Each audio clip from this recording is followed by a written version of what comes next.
Hello everyone, welcome back. So today I'll be looking at this power supply. This is from HP computer.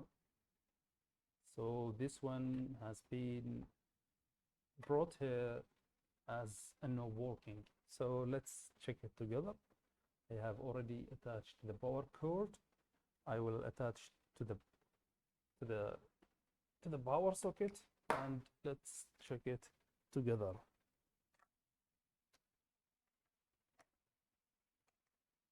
Okay, so I turned on the power to the power supply. Okay, so let's check these sockets here. So the green one should have 5 volts and the purple one is the standby voltage. It also have 5 volt. So let's check these two wires to ground. So the green one, we have nothing, as you can see in the power supply at the display, and the purple one has nothing also. So let's check the power at the power cord. I will do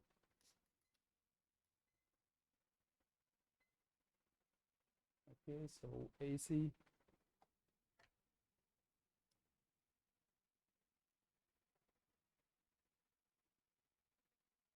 As you can see, we have 238, almost 240. So when I plug it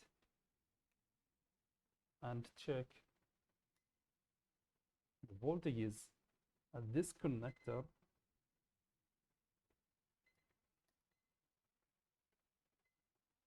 okay, so to ground, the green wire have nothing and the purple wire has nothing. Okay, these two brown wires should have 12 volt when it's working, and also these two yellow wires should have 12 volts. This goes to the CPU and this goes to the motherboard itself. So let's take it apart and check what's faulty with it.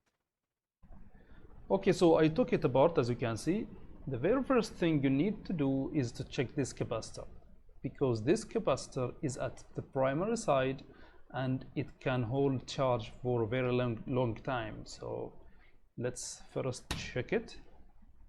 So its contacts are here.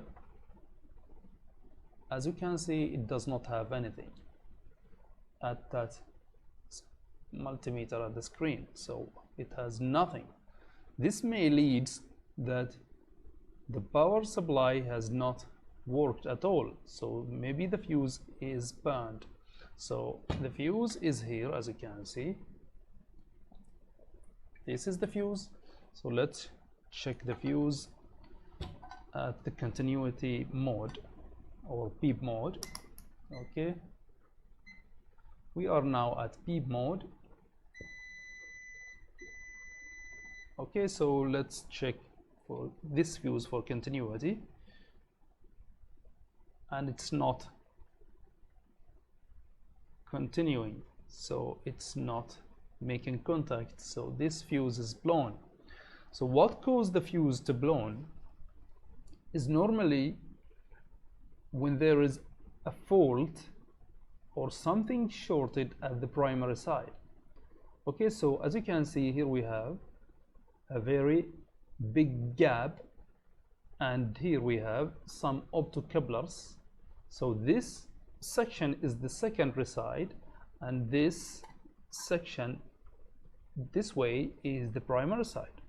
So there might be something causing a short at the primary side, and that is why the fuse is blown. So if we check the bridge rectifier, so as you can see here, the wires from the mains goes through this connector and then goes through these capacitors and inductors as filters, smoothing capacitors and inductors, and then here we have this black thingy is the rectifier.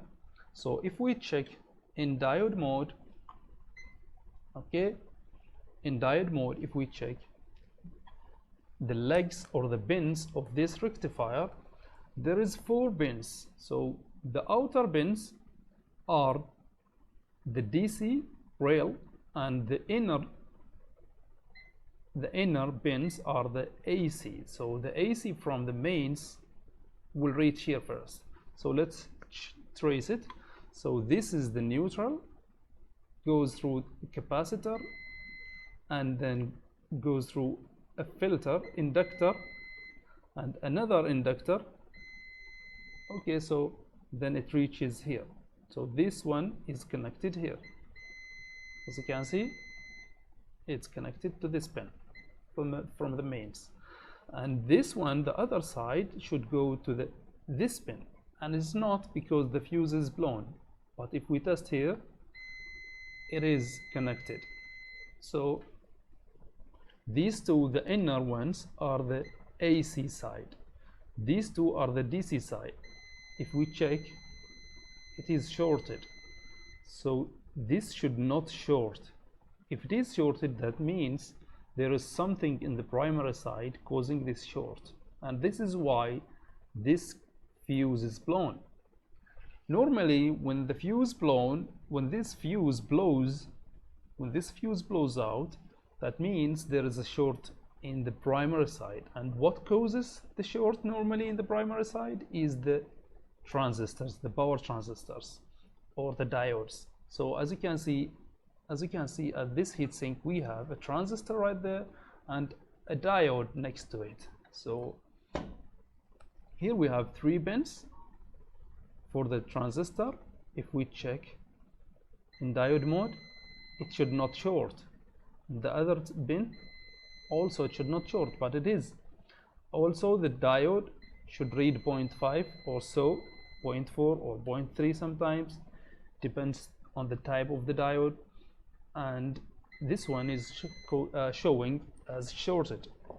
So what should I do now is I can try and remove this transistor and diode and check if it's still there, and I will need to check these components, the diode, the switching mode controller IC, and this IC also works with this IC. These two, if this one goes faulty or blown or damaged, you need to replace them both. So one time I've been working on a same power supply like this one, and I found this one has a hole in the middle of it, and I replaced it, and I checked no shorts, no nothing, but the power supply did not work. So I discovered later that this small IC works with this IC, so I replaced it and the power supply worked. So this IC number is TEA1916. okay, let me check it once more. Let's go under the microscope so you can see them. Microscope.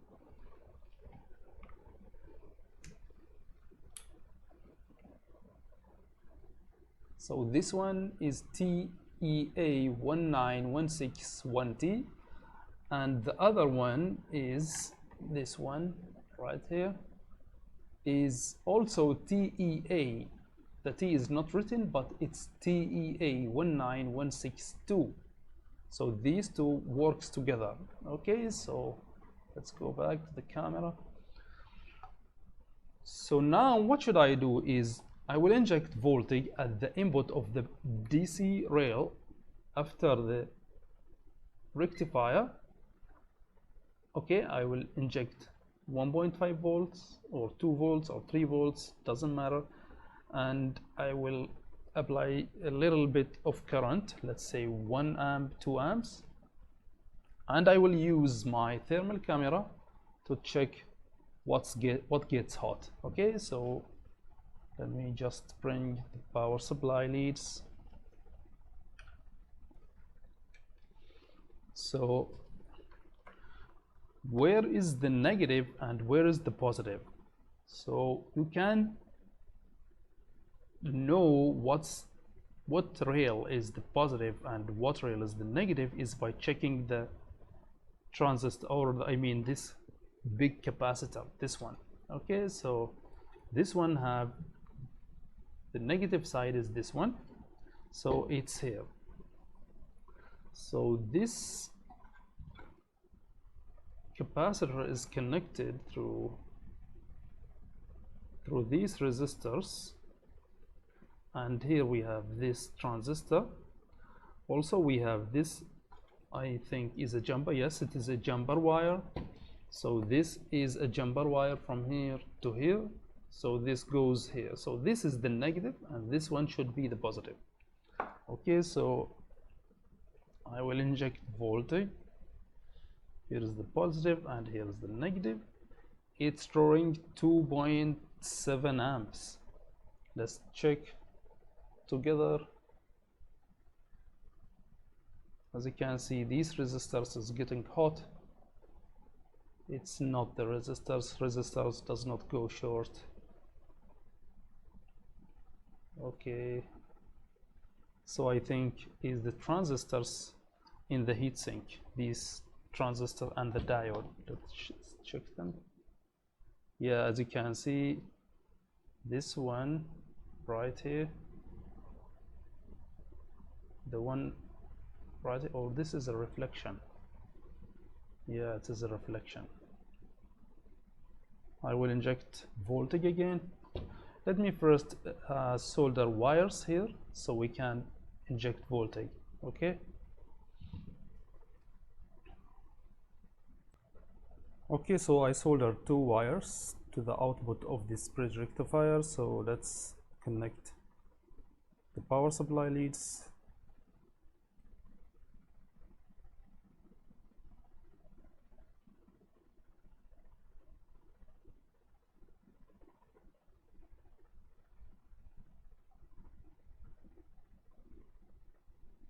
Okay, so it's drawing 2.7 amps.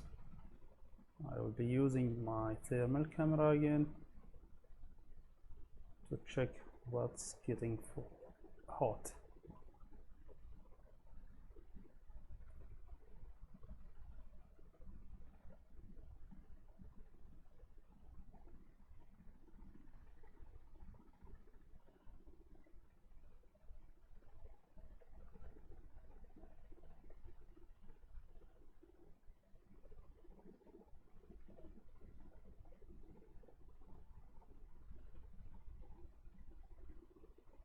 I think it's this transistors, the power transistor. Yeah, because these 2 resistors are getting hot because they are in series with this transistor. Okay, so I will remove this transistor and see if this will, I will see if the short will go. Okay, so I took the whole board out and I took the transistor out. So let's test it and test if the short is still there or not. So this transistor is shorted, as you can see, both sides, and the short at the board. Now we don't have a short, but let's test this diode across near to this transistor. This one is still short. What about this diode? This is good, I think. Yeah, 0.4. This one is still shorted. So it might be this one or that one causing the short. Let me just check these. These are, I don't know, they also shorted. We have another 2 transistors here. Maybe they are shorted or what, I don't know. Let's check across them. This is okay.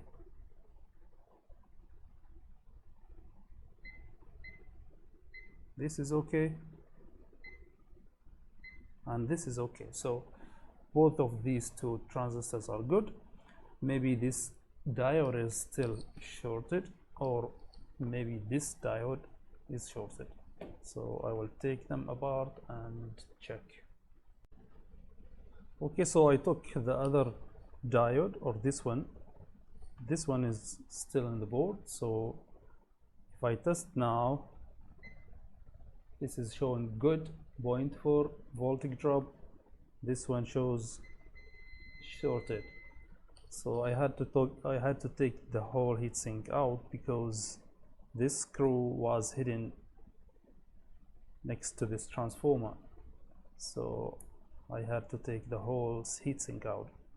So now I have to change both these components, the transistor and the diode.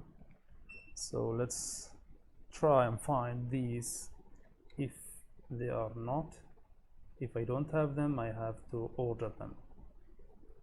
So these two are, let's go under the microscope again.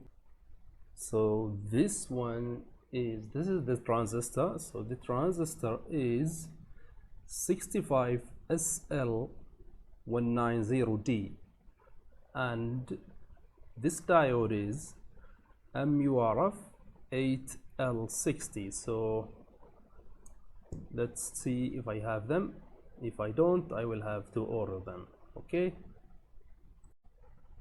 so I ordered these two parts and they just arrived, which is the diode and the transistor. So let's install them and test if this power supply will power on again. Okay,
so if we measure now across this big diode,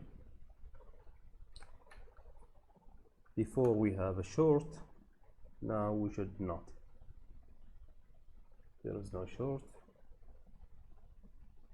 and we have 0.4 voltage drop. So let's try and power on this power supply using a series lamp to limit the current. Okay, so let me just put it back in its case so we can connect the fan and the connector to the mains. Okay, so I've put it in its housing, as you can see, and I connected the fan over here and the mains cable over there. And also I forgot to replace this fuse, which is blown, but I put a piece of wire, a very thin piece of wire, to act as a fuse, just enough to test it for now. I will replace it later. And also I have it connected but not switched yet. This is connected through a series lamp, as you can see over there. So when I turn it on, that lamp should flash when this capacitor, big capacitor, get charged. Sometimes if that lamp wattage is, I mean, more than enough to charge this capacitor, it will not flash. But let's try it. And also, if this capacitor is not big enough, it will not cause that lamp to flash. But let's test it and see. Okay, even though if that lamp did not flash, don't put your hands near this circuit while it's on. Okay, so if that lamp did not flash, use a multimeter and test across that capacitor, this capacitor. Okay, so let's try it now. I will turn that switch on now.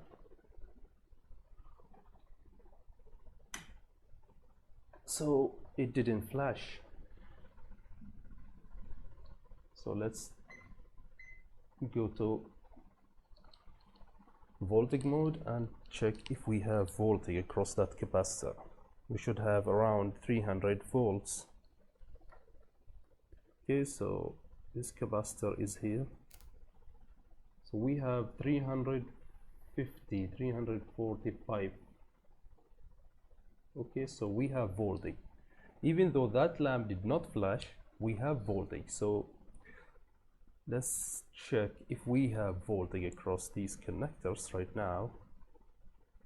This specific model from HB, this specific power supply does not have to be shorted. We don't have to short the green wire to ground in order to get the 12 volt. So the 12 volt is always there. So if we test now,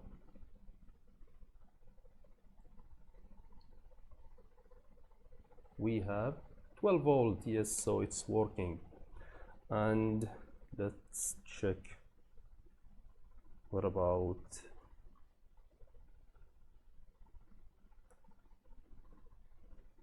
the purple wire?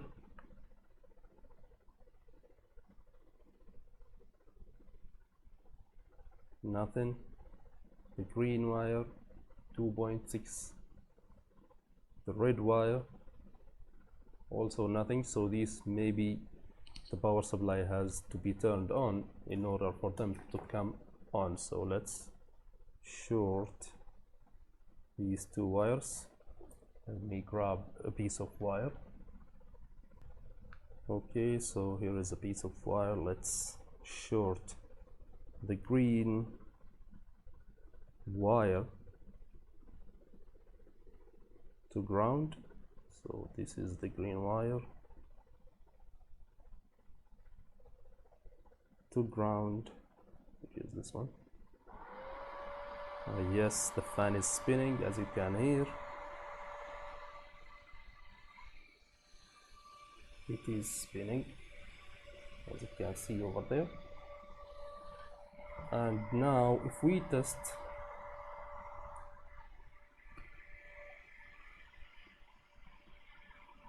the 12 volt, should be always there, as we said before.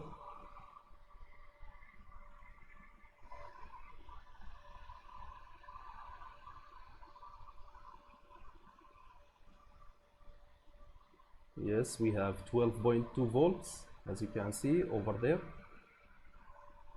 And what about the other voltages, like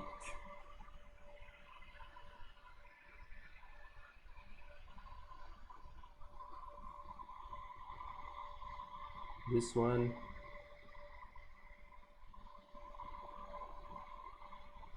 I don't know if this is used or not.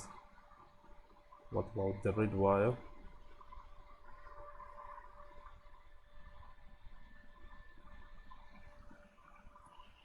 Is it my probes not connected?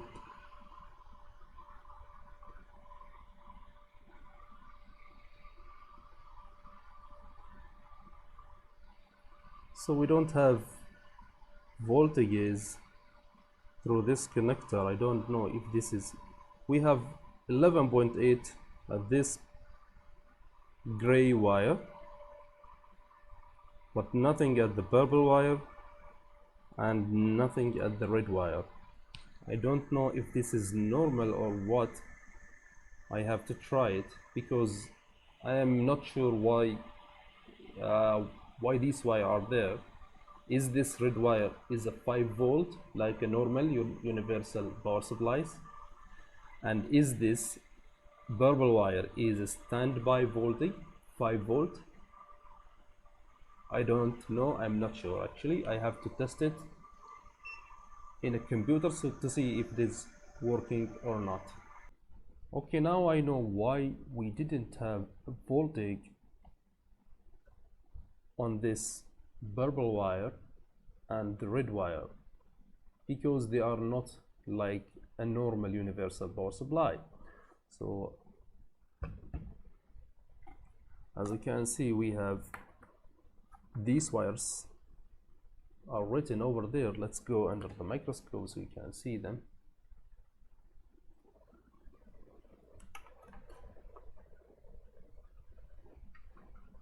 Okay, so we have the first one is black and it is G and D, this one. So this is ground. Then the purple wire is power meter. That is why we didn't have standby voltage over there, which is 5 volt. So it is showing good testing. Okay, so this gray wire is PSU ID.